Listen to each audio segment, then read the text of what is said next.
Hello, and welcome to Evergreen Learning Spotlight. Here in Evergreen Public Schools, we believe that all students can graduate with the skills to be world competitive when we provide them with a meaningful learning environment and teachers and staff who challenge them to reach their full potential. This program gives you the opportunity to see firsthand the extraordinary work that teachers and students are doing in our classrooms each and every day. Today, I'm fortunate to be joined by a teacher and 3 students from Wy'East Middle School. Let's meet them now. Joining me is Michelle Annett, who is a 7th and 8th grade language arts and social studies teacher. Brittany Bodine, a 7th grader at Wy'East Middle School. Haley McCarthy, a 7th grader at Wy'East Middle School. And Cassie Bliley, 7th grader at Wy'East Middle School. Welcome. So we're talking today about the National History Day program. So Michelle, I'm going to let you start. Why don't you tell me a little bit about what it is and how your students got involved in this?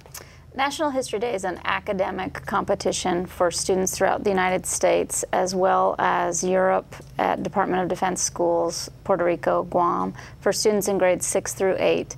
Every year the contest has a theme and students can choose to work individually or in a group, and they create a project centered around that theme. That's great. So what students or classes in the district actually participate in the National History Day project? Right now, Wy'East, Frontier, and Chehalis all compete. None of the high schools are doing it currently, but we have had students who've enjoyed it so much at middle school that they go on and do it independently in high school. Now, is it a history class or a language arts class, or what class actually? Most schools in our district do it in class as an assignment.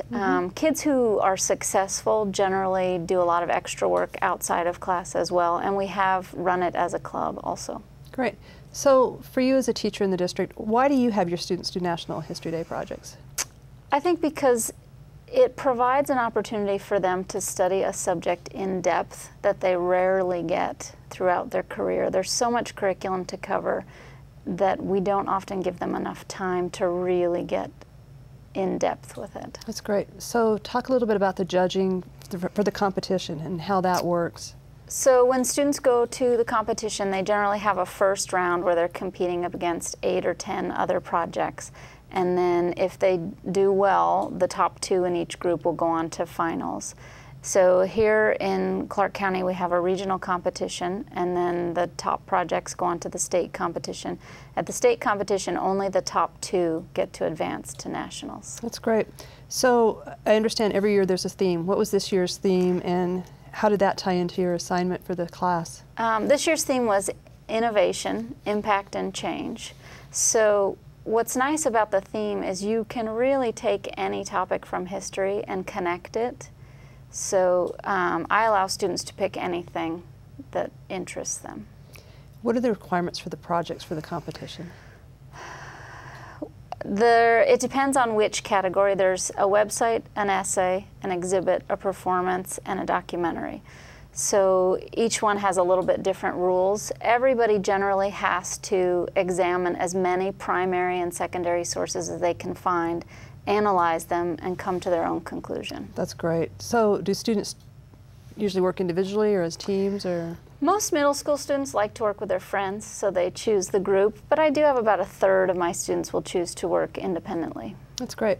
So Brittany, why don't you tell me a little bit about the presentation that you did? What was the topic and how did you select it? Well, we did a performance on the innovation of Sesame Street, and when we were kind of brainstorming topics, I had the idea to study television, but then we realized that that topic was much too broad. And then we started getting interested in children's television, and then we figured out that Sesame Street was the one that really changed television in the world, so that was why we chose that. So did you have a title of your competition piece? For? Yeah, it was called Sesame Street, a New Chalkboard for Education. Great. So Haley, as you were putting together your project, did you learn anything that surprised you? We learned that such a little thing can impact so many people, like a television show, and Sesame Street not only impacted children, it impacted the parents too. How did it impact them? They added in little jokes from movies and stuff to interest the parents also. That's great. So Cassie, what was the most challenging part of your National History Day project? I think the most challenging part was putting a script together, because we had so many ideas, but it was hard to, put it down on paper and make sense out of it. So I'm going to start with you, Cassie. What did you enjoy most about working on your project? I really enjoyed working with my friends. We've gotten so much closer over this experience and just learned so much about each other. What about you, Haley? It was also really easy to work in a group because we got to collaborate and put our ideas together for research.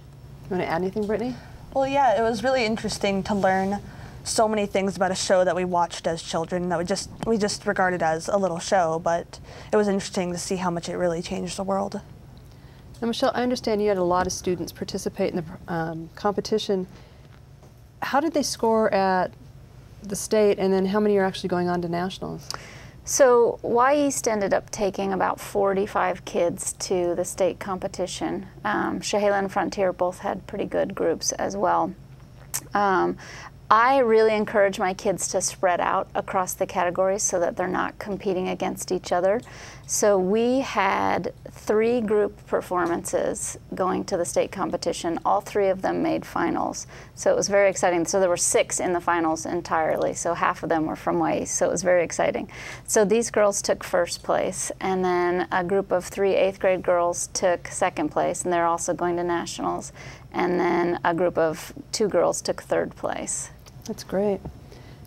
I'd like to ask the students, describe a little bit more about your project. So Brittany?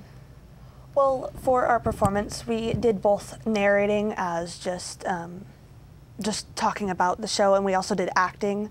A few of the acting scenes we did were actually taken from like the scripts from the show, so like almost word for word. And we tried to include as much as possible in our script, so we did that by like kind of we had so many ideas that we had to make them. We had to kind of cut them down, and we organized them into narrating and acting. So Cassie, anything else? We tried to incorporate a lot of Muppets into our performance also, because that's like the main thing Sesame Street is. So we actually have Big Bird in our performance, and Elmo, and some other characters like Bert and Ernie. Great. Now Haley, did you play a character? I play Bert in the scene about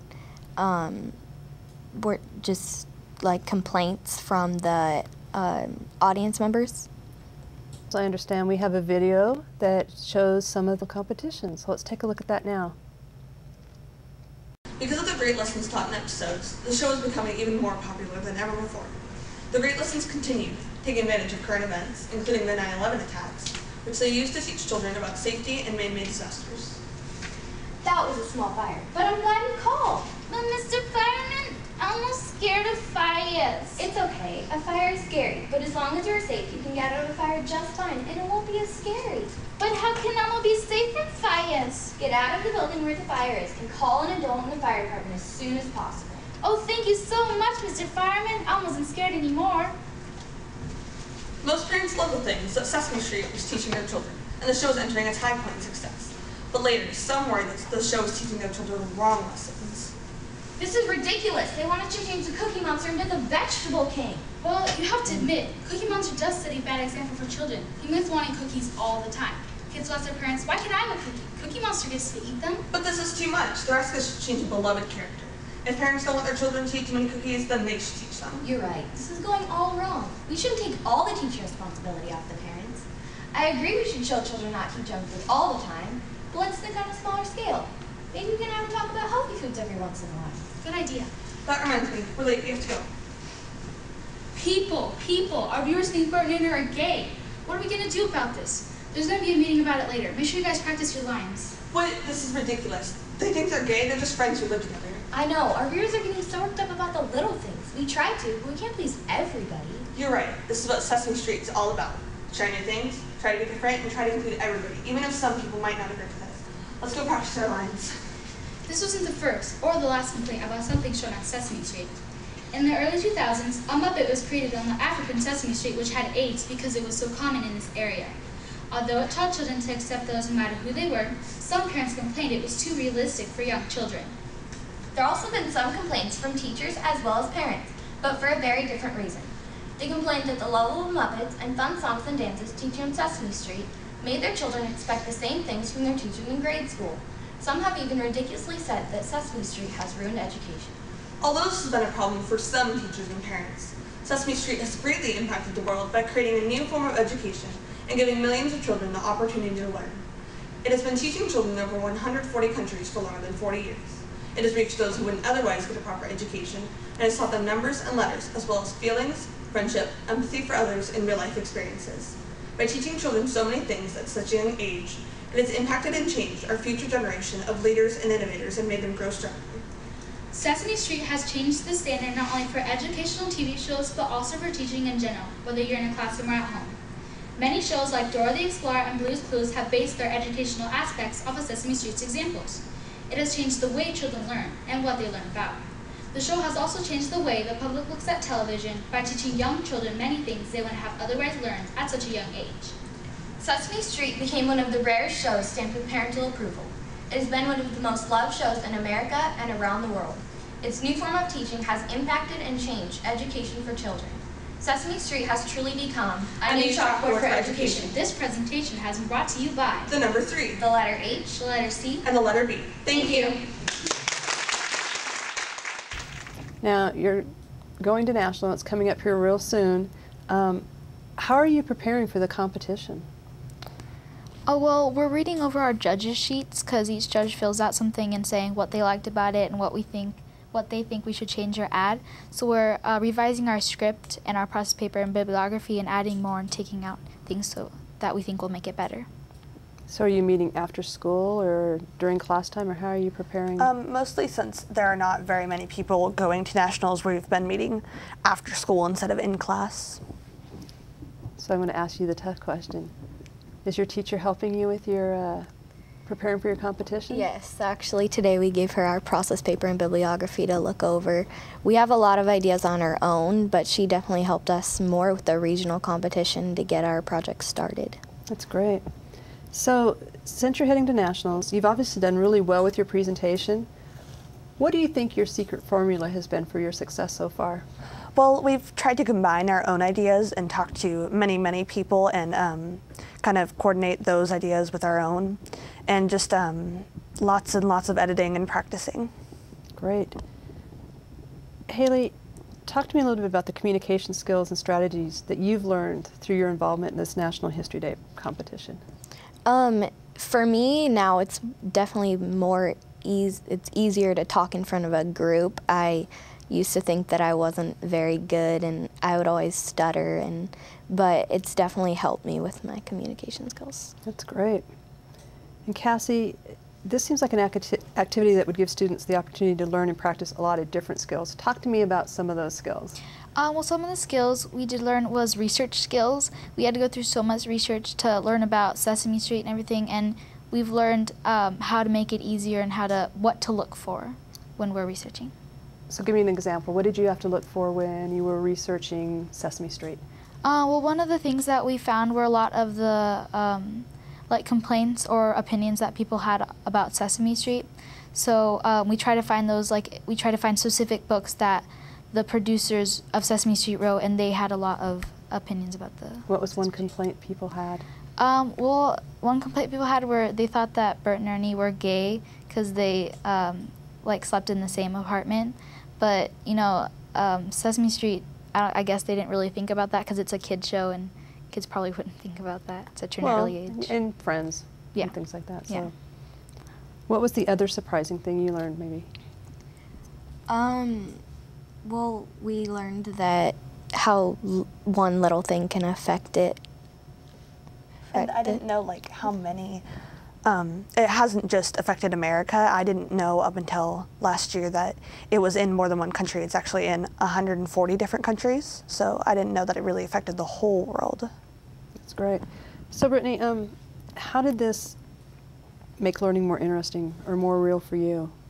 Well, because you get to choose what you're interested in, and you kind of get to make the topic your own and do it your own way. And even though it's a lot of researching, you kind of do get to include a little bit of your own opinion, which makes it more interesting and encourages students to want to learn more. Great. So do you think that working on a project like this is a good way to learn history? Yes, Definitely. I think it's so much fun just researching and everything, and like getting up there and traveling everywhere you go. It's a really great way to learn history. So Michelle, what kind of learning have you witnessed from your students' involvement in this? I think the biggest learning is independence. They really take on the project themselves and run with it. These girls have been in contact with the producers of Sesame Street to get interviews. And then it also sort of gives them a global connection. Some of the things that they found out, there was a character on Sesame Street in Africa who had AIDS, which I would never have thought of. And then the communication skills, they learn they're reading, they're writing, they're presenting in front of other people, and those apply across all areas of the curriculum. Can you talk a little bit about some of the other projects that the students have done for National History Day? And again, the theme each year applies to anything. So the other kids who are going to nationals have a project on employer-based healthcare, the hybrid corn seed, Broadway as social integration. We had a finalist in individual documentary who did a project on DDT, a group documentary on barcodes.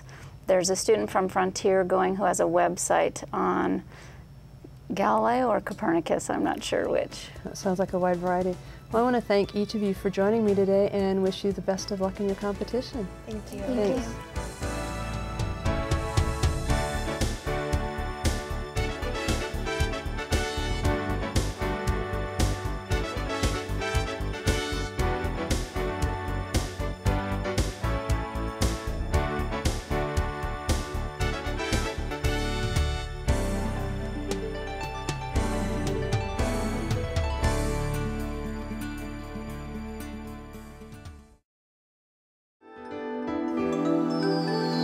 This program is being provided by the 15 members of the Vancouver Educational Telecommunications Consortium, TV, etc.